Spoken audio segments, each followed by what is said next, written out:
Hello, my name is Jim Candy and I farm here with my family at Tree Farm, Downderry, overlooking Looe Bay and Looe Island, and on the other side of the Seaton Valley from Keverall Farm, which you can see the White House in the distance, who also grow a lot of organic veg in the polytunnels which you can see down in their little wooded valley glade.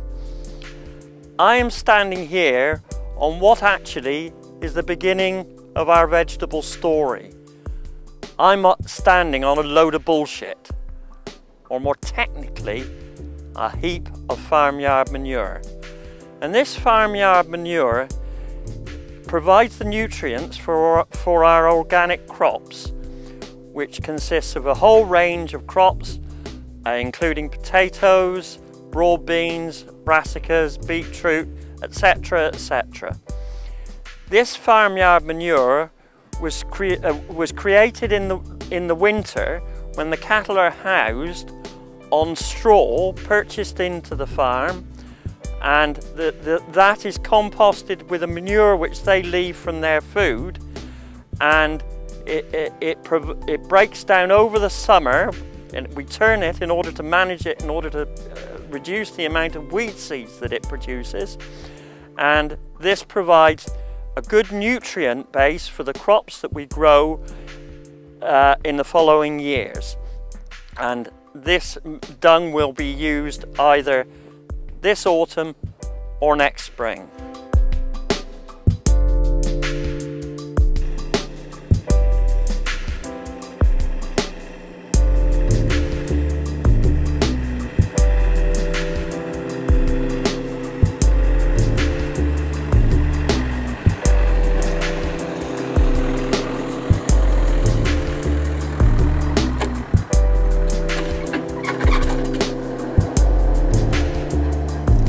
Well, here we have a bed of cauliflowers which were planted about 3 weeks ago.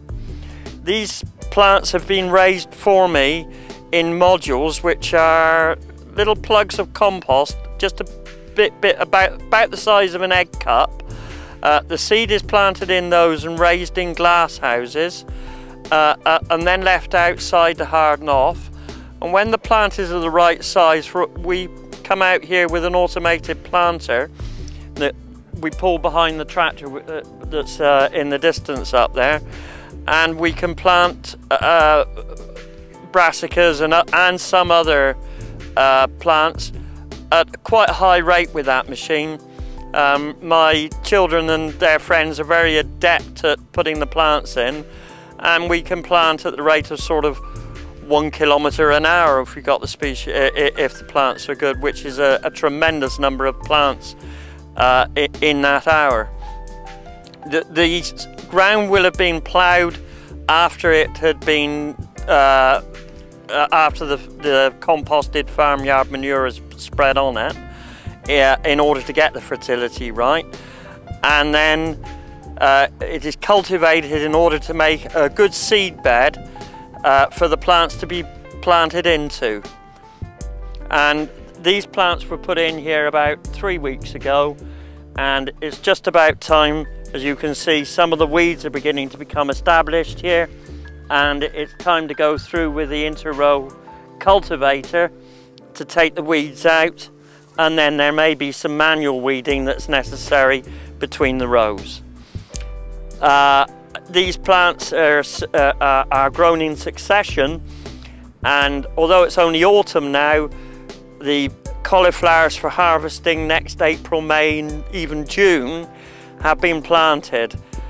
So planning ahead is very important, and it's important that we as producers work with consumers to plant the right varieties of the right crops for that when they'll need it. And more importantly, it's important for people to grow what's seasonally available from our farms and not be demanding broad beans in November and lettuces in January that are grown outside. Although I know there are different varieties of lettuce that and small leaves that you can grow in this country, especially if you use polytunnels.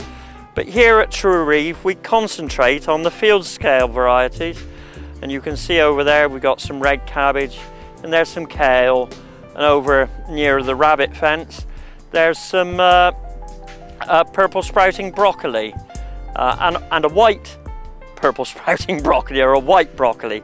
We're trying to cater to produce a variety of crops to cater for all the different markets which we can fulfill. Newquay isn't the only area where people go surfing, or at least one thinks that they're surfing down there on the beach, but actually they're planting a novel crop of underwater cabbages, which we hope to be harvesting around Christmas time.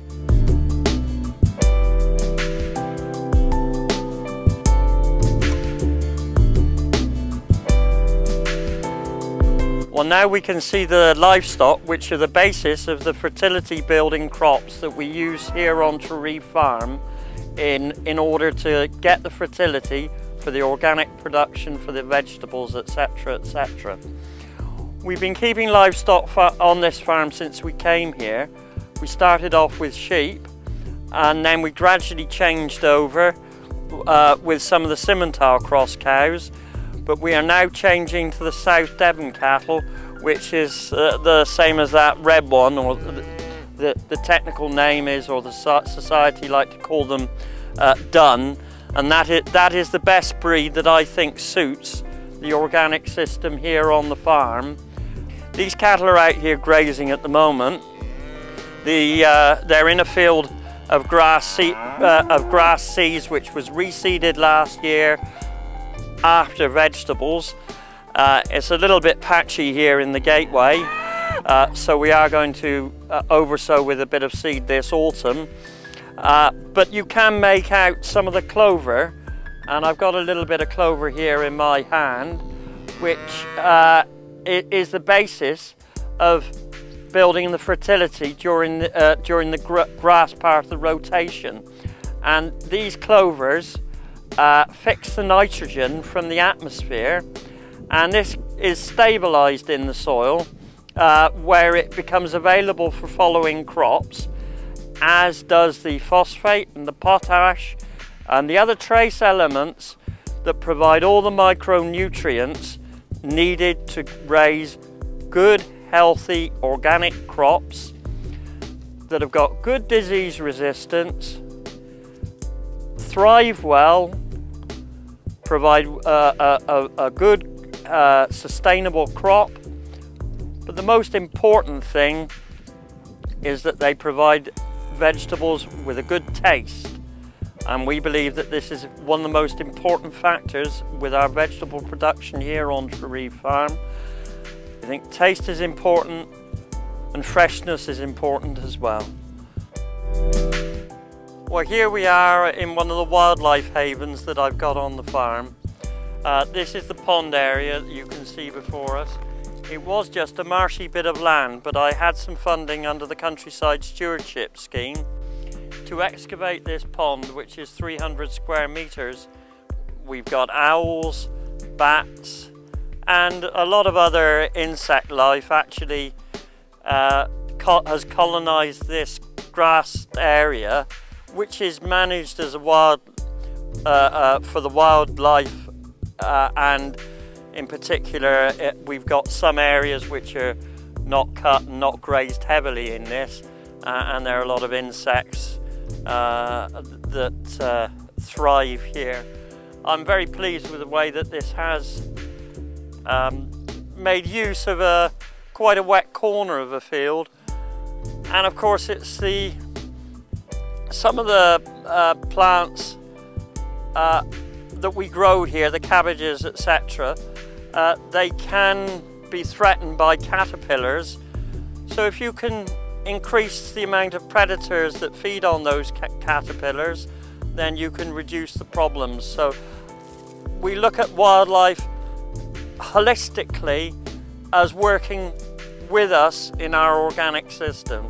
There are some aspects of wildlife which we could do without. When the pigeons take the crops that you've just planted, it's a really annoying to say the least. Rabbits have been a particular problem this year, but there will always be problems, and I suppose that's the nature of farming. And organic vegetable production is no different to other systems. One just has to look at one's pests and diseases and manage the farm accordingly.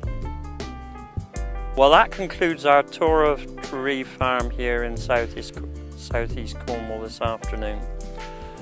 You've had a good look at the crops that we grow and the livestock that we keep. And the most important thing that we look after constantly on the farm is the soil. There's an old saying, the answer lies in the soil, me handsome. And without good soil that's well managed, in good condition, then organic production systems will fail, as will other production systems. But it's more important in organic systems because one hasn't got recourse to the artificial fertilizers and pesticides that are available in conventional systems. So we do get higher crop losses, or there is the potential for higher crop losses, and our cost of production can be a lot higher because in order to control weeds, one has to use a lot of not only mechanical weeding, but also occasionally, and especially for the higher value smaller crops, you've got to get out there with a hoe or even get down on your hands and knees and hoe around the individual plants. It is a more expensive system of production, but it doesn't have a negative impact on the environment, and it's got the bonus of producing good quality, wholesome food that tastes good. So I think the extra cost is well worthwhile. I hope you've enjoyed this tour of Tree Farm, and we'll continue to support organic farming. Thank you.